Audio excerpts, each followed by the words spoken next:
Shalom, peuple de Dieu, c'est le frère Pamsi, Canada. Alors aujourd'hui, nous allons parler d'un thème certainement que vous connaissez déjà par rapport au retour de Jésus-Christ. Et avant d'aller plus loin, je vais dire un grand merci au frère Karl qui nous donne l'opportunité de vous parler de la part du Seigneur aujourd'hui. Alors là où vous êtes dans vos maisons, fermez les yeux et prions le Seigneur avant d'écouter cette petite exhortation. Père, nous te rendons grâce, ô Dieu. La Bible déclare que c'est en toi que nous avons la vie, l'être et les mouvements. Merci pour ces moments. Bénis toute personne qui va suivre cette vidéo. Bénis toute personne qui sera sous l'influence de ma voix. Que sa vie soit transformée, que sa vie soit affectée. Au nom de Jésus-Christ. Amen. Alors, sans plus tarder, ouvrons nos Bibles sur au livre de Exode 32, à partir du premier verset au 6e. La Bible déclare: le peuple, voyant que Moïse tardait à descendre de la montagne, s'assembla autour d'Aaron et lui dit: allons, fais-nous un Dieu qui marche devant nous, car c'est Moïse, cet homme, qui nous a fait sortir du pays d'Égypte. Nous ne savons ce qu'il est devenu. Aaron leur dit: ôtez les anneaux d'or qui sont aux oreilles de vos femmes, de vos fils et de vos filles, et apportez-les-moi. Et tous ôtèrent les anneaux d'or qui étaient à leurs oreilles, et ils les apportèrent à Aaron. Il le reçut de leurs mains, jeta l'or dans un moule, et fit un veau en fonte. Et il dit: Israël, voici ton Dieu, qui t'a fait sortir du pays d'Égypte. Lorsqu'Aaron vit cela, il bâtit un autel devant lui, et il s'écria: demain il y aura fête en l'honneur de l'Éternel. Le lendemain, ils se levèrent de bon matin, et ils offrirent des holocaustes et des sacrifices d'action de grâce. Le peuple s'assit pour manger et pour boire. Puis ils se levèrent pour se divertir. Le dernier passage, c'est au livre de Nouveau Testament, le livre de Matthieu 26, 41. Nous allons le lire ensemble. La Bible déclare: veillez et priez, afin que vous ne tombiez pas dans la tentation. L'esprit est bien disposé, mais la chair est faible. Alors, dans les premiers passages que nous venons de lire, la Bible déclare que l'Ancien Testament, c'est l'ombre des choses à venir. Donc, l'Ancien Testament préfigurait justement les choses qu'on devrait vivre au fait au Nouveau Testament.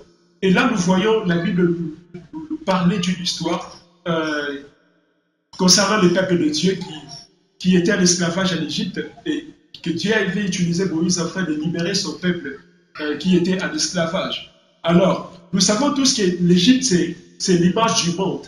L'Égypte, c'est l'image du vieil homme, en fait, de cette vie-là qu'on avait avant de venir à Christ. Et la Bible déclare qu'alors que Moïse était allé à la montagne, le Seigneur l'avait appelé en intimité afin de lui parler concernant les tabernacles, concernant les sacerdoces et beaucoup de choses. Et pendant ce temps-là, au bas de la montagne, la Bible déclare que les peuples ont commencé à murmurer, les peuples ont commencé à se dire que c'est Moïse qui nous a fait sortir du pays d'Égypte. On ne sait même pas ce qu'il est devenu. C'est vrai qu'on l'a vu monter à la montagne. C'est un peu comme l'image de Jésus-Christ. Les gens ont vu Jésus monter. Les gens ont vu comment est-ce qu'il était élevé. Et la Bible déclare qu'il est aujourd'hui notre intercesseur auprès du Père. Il est là en train de parler avec le Père. Il a le projet de bonheur et de paix pour nous. Il a tellement de choses. Il intercède pour ton problème. Il intercède pour ta réussite. Il intercède pour ton mariage. Mais nous, au bas de la montagne, quelle est notre attitude par rapport à cela? La Bible déclare que le peuple a commencé à dire à Aaron que nous voulons que tu nous fasses un Dieu. Et ce qui est triste, c'est que Aaron, qui était un serviteur de Dieu, qui dès le départ connaissait ce que le Seigneur leur avait dit, qui a vu les miracles que le Seigneur a fait avec eux au pays d'Égypte. Mais Aaron s'est permis quand même à céder à la pression du peuple. Et Aaron a fait un veau d'or pour les peuples qui ont commencé à adorer cette idole-là.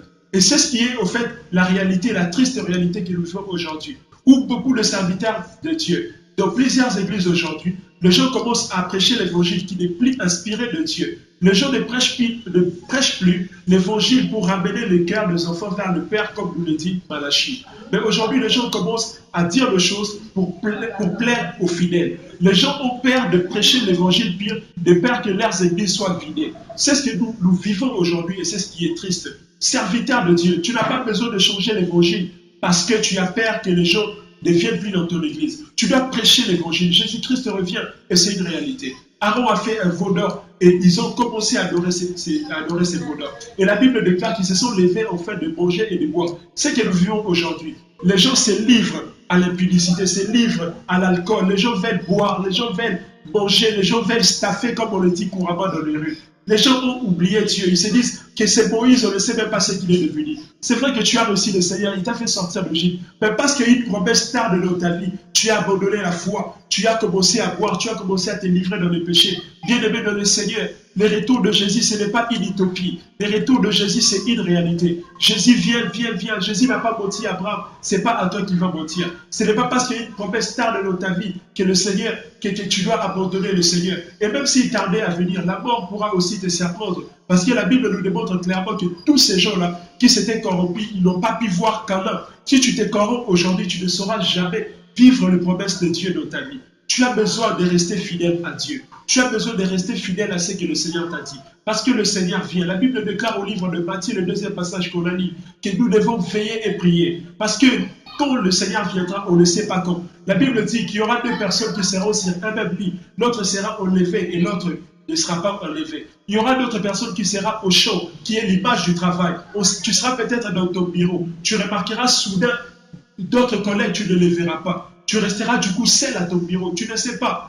En fait, tu dois rester connecté à Dieu. Tu dois rester fidèle à Dieu. Tu dois veiller, tu dois prier. Veille sur ta marche. Veille sur ta marche, ta manière de vivre avec les gens, dans tes relations avec les gens, ta communion avec le Seigneur, ta communion avec la personne du Saint-Esprit. Ce qui fera assez que tu sois enlevé. Parce que le son de la trompette, ce n'est pas tout le monde qui entendra le son de la trompette. Ceux qui entendront le son de la trompette, ça sera les personnes qui ont le Saint-Esprit, qui sont connectées à Dieu. Nous sommes un peu comme l'Église. Nous sommes d'ailleurs comme l'Église parce que la Bible nous montre clairement que la femme est l'image de l'Église. Alors que Rebecca était en train d'arroser, la Bible déclare qu'Isaac était en train de sortir de sa tente. Et il y avait Éléazar de Damas qui était en train d'amener Rebecca vers son Isaac. Et c'est ça même l'image au fait de l'enlèvement.